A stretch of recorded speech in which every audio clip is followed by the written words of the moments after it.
Olá, filhos e filhas do Altíssimo, bem-aventurados. Tudo bem com vocês?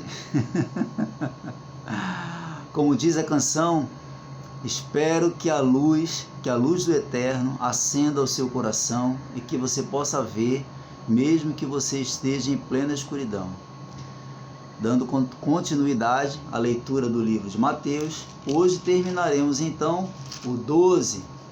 Vimos a primeira parte do 12, Senhor do sábado, Jesus efetuando cura no sábado e cumprimento, no Senhor Jesus de Isaías 42, profecia. E hoje veremos o pecado imperdoável, o sinal da ressurreição, a mãe e os irmãos de Jesus. Aí no próximo a gente começa no 13 e dá sequência aí de muitas parábolas que o Senhor Jesus contou. Vamos começar? O pecado imperdoável. 22. Depois disso, aconteceu que lhe trouxeram endemoniado, cego e mudo. Ele, Senhor Jesus, o curou, de modo que pôde falar e ver. 23. Então toda a multidão ficou atônita e exclamava: é este porventura o filho de Davi? Filho de Davi, como também chamavam, aquele que seria o Messias. 24. Mas os fariseus, ao ouvirem isso, murmuraram. Disseram, este homem não expulsa demônios, senão pelo poder de Belzebu, o príncipe dos demônios. Entretanto, Jesus compreendia os pensamentos deles e lhes afirmou: todo reino dividido contra si mesmo será arruinado, e toda cidade ou casa dividida contra si mesmo não resistirá. Se Satanás, o Senhor Jesus continua, no 26, se Satanás expulsa Satanás, está dividido contra ele próprio. Como poderá então subsistir o seu reino? 27. E se eu expulso demônios por Belzebu, por quem? Por quem os expulsam vossos filhos? E por isso eles mesmos serão os vossos juízes, Ou seja, o Senhor Jesus estava falando para eles: se condenam o que eu faço, estão condenados, vocês estão condenados pela própria sentença de vocês, porque os filhos deles, também expulsavam demônios. 28. Mas, muita atenção, nesse 28, mas se é pelo Espírito de Deus que eu expulso demônios, então verdadeiramente é chegado o reino de Deus sobre vós. Revelação de que o Espírito de Deus e seu agir é o próprio reino de Deus em nós. Lembram o venha a nós o teu reino que ele ensinou, a orar? Então o Espírito de Deus e seu agir é o próprio reino de Deus em nós. Gravem isso. 29. Aí ele continua: ou ainda, como pode alguém entrar na casa do homem forte e roubar-lhe todos os bens sem primeiro amarrá-lo? Só depois disso será possível saquear a sua casa. Com certeza deve ser daqui que tiraram, a frase está amarrado. 29. Como ele poderia levar, o reino para o homem se o homem estava possesso? Lembra do contexto aqui? Por isso que é importante a gente não estudar apenas versículos isolados. A gente tem que ver todo o contexto que levou o Senhor Jesus a falar determinadas coisas para a gente conseguir o máximo possível de aproveitamento da interpretação correta. Como ele poderia então levar o reino a um homem que estava possesso, que foi o começo aqui do assunto, que ele curou lá o endemoniado e o endemoniado então passou a falar e a ver, Então ele expulsou, o demônio, curou o homem e ele pôde falar e ver. né? Se comunicar, comunicação, muito importante, entendimento, comunicação, conhecimento, né? Para reconhecer as suas próprias fraquezas e ter uma mudança de vida por meio do Espírito do Eterno em nós. 30. O Senhor Jesus continua falando: quem não está comigo, está contra mim, e aquele que comigo não colhe, espalha. Não há neutralidade no reino do Eterno, você percebe isso? E naqueles que foram feitos seus filhos, né? Não tem meio termo, não tem isenção, é posicionamento. Não há neutralidade, não deve ter. O sim é o sim, o não é o não. Atitude, posicionamento, nada de neutralidade. 31. Portanto, eu vos assevero, olha o que o Senhor Jesus falou: todos os pecados e blasfêmias serão perdoados às pessoas. A blasfêmia contra o Espírito Santo não será, porém, perdoada. Pecado imperdoável, pecado que não terá perdão, é a blasfêmia contra o Espírito Santo. 32. Qualquer pessoa que disser uma palavra contra o Filho do Homem, isso lhe será perdoado, Filho do Homem, né? O Senhor Jesus.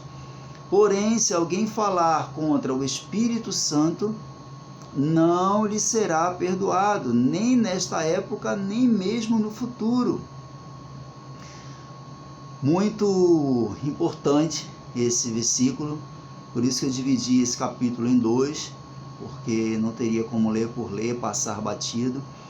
Vamos tentar entender um pouco, que o Espírito do Eterno abra o nosso entendimento, que a gente consiga entender o máximo possível de sua palavra. Precisamos da ajuda dele para compreender essa palavra. O Espírito Santo é uma das pessoas da Trindade, certo? Sabemos que tem Deus Pai, Deus Filho e Deus Espírito Santo. É claro que eles não são comparáveis com qualquer coisa, mas os estados da matéria, né?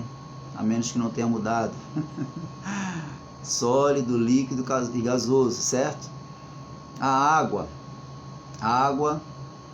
ela se transforma em gelo, ela se transforma em vapor, mas ela não deixa de ser a água. Então, a Trindade são 3 em 1, cada um com as suas funções, né?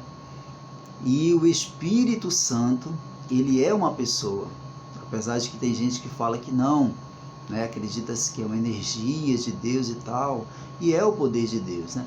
Mas, base bíblica para dizer que ele é uma pessoa, ele fala. Não dá para a gente ver todas as referências que eu vou dar aqui, mas se você tiver curiosidade, anote, pause, anote e verifique na sua Bíblia, veja se é isso mesmo. Atos 13:2, o Espírito Santo fala, ele pensa, está lá em 1 Coríntios 2, 10 e 11. Ele se entristece, Efésios 4, 30.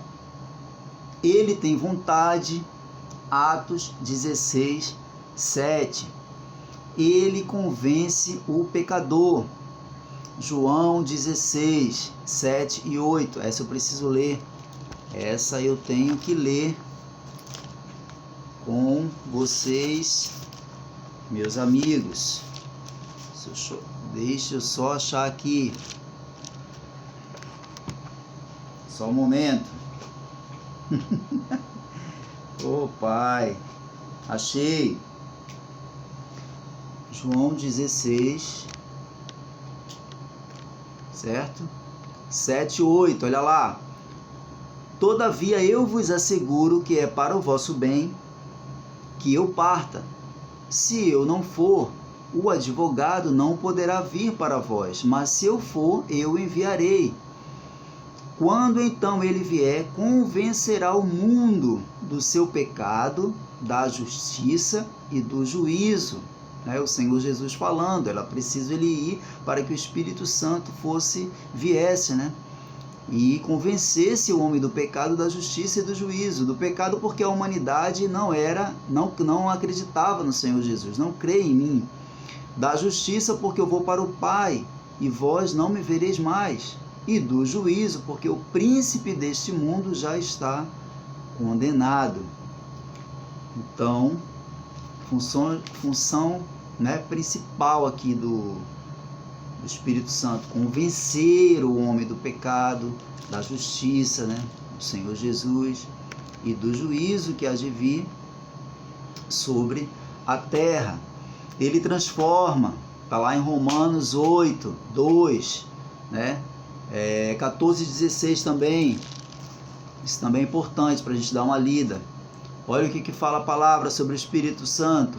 Porquanto todos os que são guiados pelo Espírito de Deus são filhos de Deus. 16. O próprio Espírito testemunha ao nosso Espírito que somos filhos de Deus. Se somos filhos, então também somos herdeiros, herdeiros de Deus, co-herdeiros em Cristo, Ele capacita, o Espírito do Eterno, ele capacita, ele dá dons, ele é o Consolador, que está em João 14,16. Então o Espírito Santo, o fôlego de vida, que o Senhor Deus, do jeito que o homem é semelhança, como fala a palavra, a semelhança de Deus, corpo, alma e espírito, Deus Pai, Deus Filho, Deus Espírito, é o fôlego de vida, que o Senhor soprou sobre o homem, e é o Espírito Santo que nos convence. Se você chegou até esse momento, não é para te emocionar, para mexer com o seu coração, com o seu psicológico, não é palavra. Se você chegou até esse momento, pode ter certeza, não é por causa dos meus cabelos brancos, não é porque você me conhece, não é porque você tem amizade por mim, não é isso. Com certeza, se você está aí até agora, é porque o Espírito de Deus colocou essa sede aí no teu coração, essa curiosidade, e você está aí ouvindo a palavra dele. É por ele, porque ele é o maior interessado, em trazer aqueles eleitos, aqueles chamados, transformar o homem. Quando ele entra na vida do homem, ele entra na vida do homem, ele transforma o homem, e o homem passa a ser criatura, e algo tremendo acontece dentro do homem, na mente, no entendimento, e o homem passa de nível, pula de nível, passa de criatura a se tornar filho. Então o Espírito Santo, ele é incansável, ele intercede por nós com gemidos inexprimíveis, como fala a palavra. A gente não sabe orar como convém, mas ele ora por nós, ele está, mas um dia ele vai ser retirado da terra, mas ele está em nosso meio, nos convencendo a estudar a palavra e nos fazendo acreditar, aumentando a nossa fé e fazendo a gente acreditar nesse único Deus. Então, o pecado, a blasfêmia contra ele não será perdoado. Que pecado é esse? Pecado da rejeição total e contínua a Deus. Não se chega ao arrependimento, não se consegue passar de criatura para filho do Altíssimo se você blasfema contra o Espírito Santo, se você não acredita, se você rejeita a ação do Espírito Santo na sua vida, você está dizendo não para Deus, Dizer não para Deus é querer ouvir um não de Deus, É por isso que é o pecado que não vai ser perdoado, jamais. Blasfêmia, rejeição, não acreditar na obra do Espírito Santo, do Espírito do Eterno. Continuando, 33. Ou fazei a árvore boa e o seu fruto bom, ou a árvore má e o seu fruto mau, pois uma árvore é conhecida pelo seu fruto. Aí o Senhor Jesus fica indignado, E aí ele fala: raça de víboras, como podeis falar coisas boas sendo maus? Pois a boca fala do que está cheio o coração. 35. Uma pessoa boa tira do seu bom tesouro coisas boas, mas a pessoa má tira do seu tesouro coisas mais. Por isso vos afirmo, né? Mas aí eu tenho que parar aqui nesse 35 para explicar, né, algo para vocês. O Senhor Jesus, ele estava indignado, né, com os fariseus, e não era para menos, né? Os fariseus conseguiam, percebem isso, os fariseus conseguiam falar coisas boas sendo pessoas más no seu interior, e o Senhor Jesus ficou indignado com isso, né? Raça de víboras, serpentes venenosas, astutas, né? São astutas, nocivas, né? Porque eles conseguiam subverter a ordem das coisas, porque se uma pessoa má tira do seu tesouro mal coisas más, e os fariseus conseguiam, sendo maus, falarem coisas boas, eles estavam rompendo a ordem natural das coisas, com falsidade, né? Com sofisticação também, né? Então o Senhor Jesus sabia quem era eles e raça de víboras. E aí ele continua, 36. Por isso vos afirmo que de toda palavra fútil, na sua tradução João Ferreira de Almeida, na minha Bíblia King James atualizada, a sua deve estar a palavra frívola, né? Que significa palavra sem importância. A minha diz, por isso vos afirmo que de toda palavra fútil que as pessoas disserem, dela prestarão, né? Deverão prestar contas no dia do juízo, porque pelas tuas palavras serás condenado, pelas tuas palavras serás absolvido ou justificado. Há poder em nossas palavras, né? Está sendo tudo então registrado, você viu aqui, prestaremos contas de tudo que falamos, que disserem os homens prestarão conta no dia do juízo, pelas tuas palavras serás condenado, pelas tuas palavras serás absolvido. João, quando teve a visão de Apocalipse, né, lá em Apocalipse 20, 11 e 12, João, na visão dele, viu, no dia do juízo final, né, ele viu pessoas diante do trono e livros sendo abertos. Entre esses muitos livros, ele cita o livro da vida e os mortos sendo julgados. Ora, se eu vejo aqui que tudo que a gente fala está sendo registrado e que daremos conta no dia do juízo, eu consigo entender aqui que não é impossível de ter um livro com todas as coisas que a gente fala registrado. Então vamos ter atenção no que a gente fala, tá?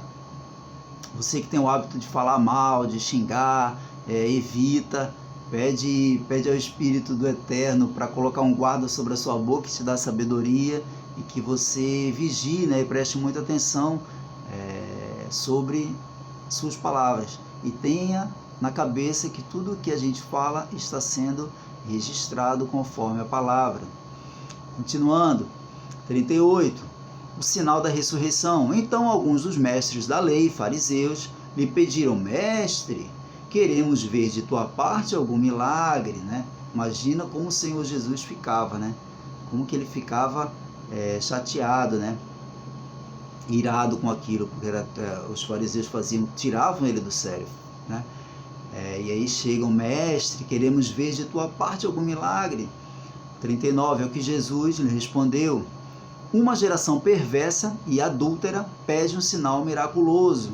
Adúltera porque havia traição, né, entre eles que se diziam conhecedores da lei e o Pai, né, o Eterno. Eles traíam porque eles não estavam seguindo aquilo que estava na palavra de fato e de verdade.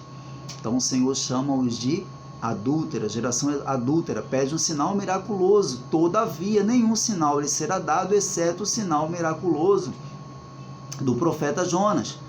40. Portanto, assim como esteve Jonas 3 dias e 3 noites no ventre de um grande peixe, assim o Filho do Homem estará 3 dias e 3 noites no coração da terra. Se você tiver curiosidade aí, pesquisar, se não conhece, pesquise a história de Jonas, que ele não queria ir para um lugar que o Senhor Deus tinha mandado, e aí ele é engolido, né, por um grande peixe. A Bíblia fala que ele fica 3 dias e 3 noites ali, até que ele vai para o lugar que ele deveria ir, Nínive. 41. O povo de Nínive se levantará no dia do juízo com esta geração e a condenará, pois eles se arrependeram com a pregação de Jonas. E eis que aqui está quem é maior do que Jonas, né? O Senhor Jesus maior do que todas as coisas. Da mesma forma que Jonas ficou 3 dias e 3 noites, o Senhor Jesus também ficaria no coração da terra, ou seja, foi morto, na sexta, ressuscitou no domingo. 42. A rainha do sul se levantará no juízo com esta geração e as condenará, pois ela veio dos confins da terra para conhecer os sábios ensinamentos de Salomão, e eis aqui está quem é maior do que Salomão. O Senhor Jesus citando aquilo que era tão importante, entre aspas, para os fariseus, que era a lei, e ele fala ali, toda hora, falando que a lei apontava para ele e ele estava cumprindo tudo que estava na lei, mas os homens não, os fariseus, os escribas e tal, eles estavam preocupados com a própria cobiça do coração e não com realmente o cumprimento da profecia, da palavra do Eterno. 43, continuando. Quando o espírito imundo sai de uma pessoa, passa por lugares áridos, procurando descanso, mas não encontra onde repousar. Então diz: voltarei para minha casa de onde saí. E retornando, encontra a casa desocupada, varrida e arrumada. 45. Diante disso, vai e leva consigo outros 7 espíritos, piores do que ele, e entrando passam a morar ali. E o estado final daquela pessoa torna-se pior que o primeiro. Assim também ocorrerá com esta geração má. O mal ainda não se revelou completamente. Não pode agir liberadamente, O inimigo de Deus, não pode agir com total liberdade, porque ele está amarrado, quer dizer, contido. Mas o final, para aqueles fariseus, mestres da lei, e todos que usam seus modos de operação, será pior do que eles terão de colher em vida. Aqui fala o 45, assim também ocorrerá com esta geração má. O final se tornará pior que o primeiro. Para terminar, a mãe e os irmãos de Jesus. Enquanto Jesus estava pregando à grande multidão do lado de fora, quando ele estava pregando para a grande multidão, apareceu quem? Sua mãe e seus irmãos procuravam falar com ele. Então alguém o avisou: tua mãe e teu irmão estão lá fora e pedem, e desejam falar-te. Antepenúltimo. Jesus, entretanto, respondeu ao que lhe trouxeram a informação: quem é minha mãe? E quem são meus irmãos? Penúltimo. E, estendendo a mão na direção dos discípulos, afirmou: eis minha mãe e meus irmãos. Último. Pois todo aquele que faz a vontade do meu Pai que está nos céus, este é meu irmão, minha irmã e minha mãe. Marcos 6,3. Deixa eu dar uma procurada aqui, amigos. Achei? Marcos 6,3. Olha o que está lá. Não é este o carpinteiro, filho de Maria e irmão de Tiago, José, Judá e Simão? Ou seja, pelo menos quatro nomes aqui, 4 irmãos do Senhor Jesus. E aí perguntam: e não convivem conosco suas irmãs? E ficaram escandalizados por causa dele, Bom, eu não consigo ver nada aqui além da sinceridade para uma realidade que ele queria que adotássemos, que ele estava nos mostrando a todo momento.